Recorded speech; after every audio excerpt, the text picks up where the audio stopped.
Mobile dinunuti lelembut.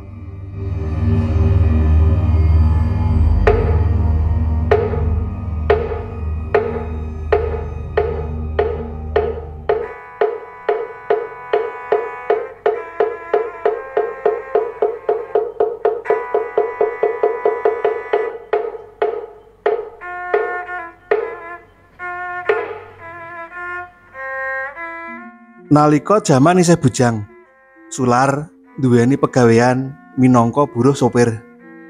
Gaweane ing saben esuk ngeterake sayur kang mengkone kanggo dodolan ana ing pasar. Saben bengi, Sular wis lekas njupuki sayur saka petani nganggo mobil pickup duweke juragane. Wis dadi adate, Sular teka ing pasar nalika isih peteng, telat-telate ing wanci adzan subuh. Pancen kaya mangkono laku pegaweane Sular. Sebab para dagang pasar ngarepake supaya sayur-sayur kasebut isih seger sadurunge para lengganan padha teka.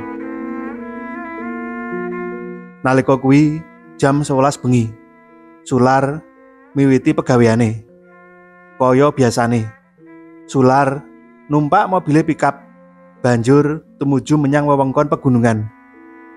Panggonane para petani padha setor sayur saka asile tetanen. Kapetung watara 3/4 jam anggone Sular nuju marang papan kono. Sak mangsa kuwi sadurunge Sular tekan ing papan kang dadi panujune, dumadakan dheweke kepethuk karo rombongan wong kang mandheg ing pinggire jurang.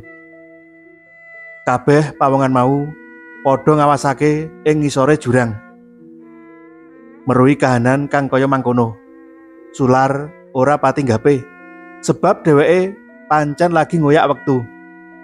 Sakala kandhek lakune Sular, sebab mobil diadang karo sakperangan wong. Lawang mobile sisih kiwane digedor-gedor dening sakwijining pawongan. "Mas, tulung Mas, iki ana korban kacilakan. Tulung digawa menyang rumah sakit," kandhane wong mau. "Ngapunten, mboten saged. Kula ngoyak wektu, Pak," semaure Sular. "Mesake, Mas.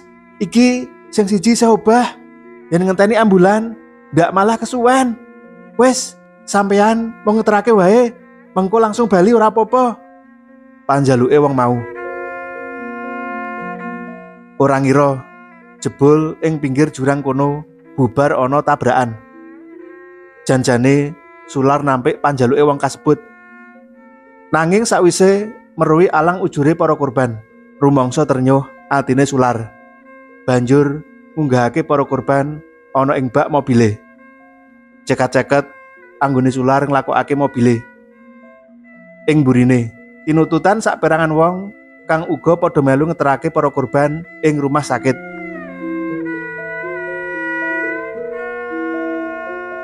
Sak temene warsuh pangrasane Sular.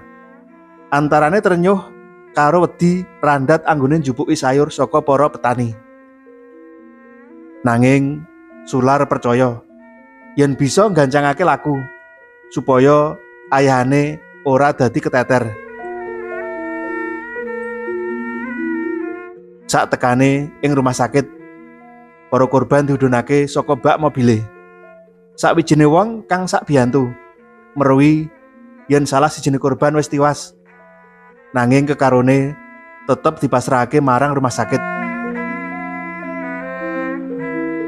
Rampung anggone sak biyantu, banjur Sular pamit kanggo nerusake laku.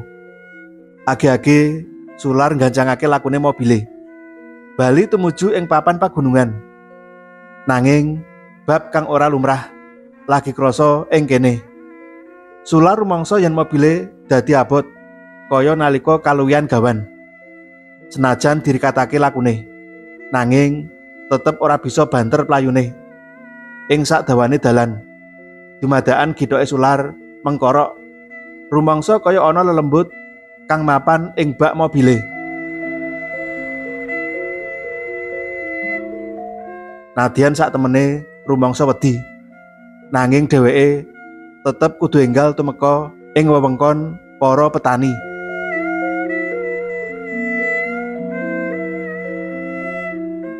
Saktibane ing papan pegunungan, ora kanyono, Sular diwenehi pitakon karo sakwijine petani.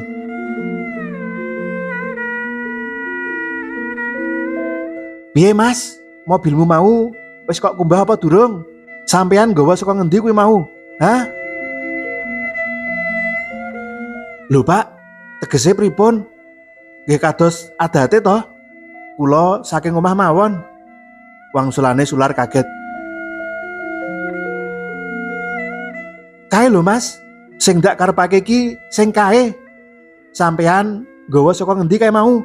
Aku emoh momot sayur-sayur iki. Yen mobile sampeyan durung kok resik-resiki dhisik."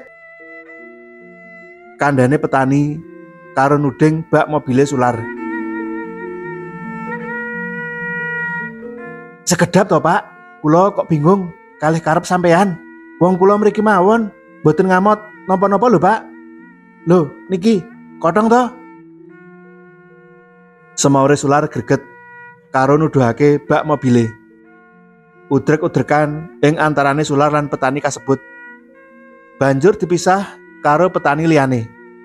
Kandhane sakwijine petani.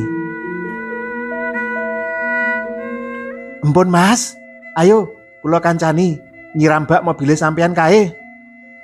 Sakala padha nyirami bak mobile Sular. Rampung anggone nyirami bak mobile karo ngunggahake akeh sayur, kaprungu pitakone Sular marang petani kang ngewangi mau. "Janjane karepe rencang sampeyan dek wau. Pripun to Pak?" "Oh, ngapunten Mas. Kanca kula wau ngertos yen ten bak mobile sampeyan wonten lembut. Ha sampeyan wau niku saking pundi mawon?" "Ah, napa nggih Pak? Kula wau wonten mergi nulungi tiyang bibar kacilakan. Lajeng kula beto dhateng rumah sakit." "Oh, ngeten. Mbok menawi wonten getih sing tesih kecacar ten bak mobile sampeyan Mas. Sebab bangsane jin, setan lan lembut niku remen kalih getih. Benjang malih menawi bibar nulungi sak bangsane ngeten niku.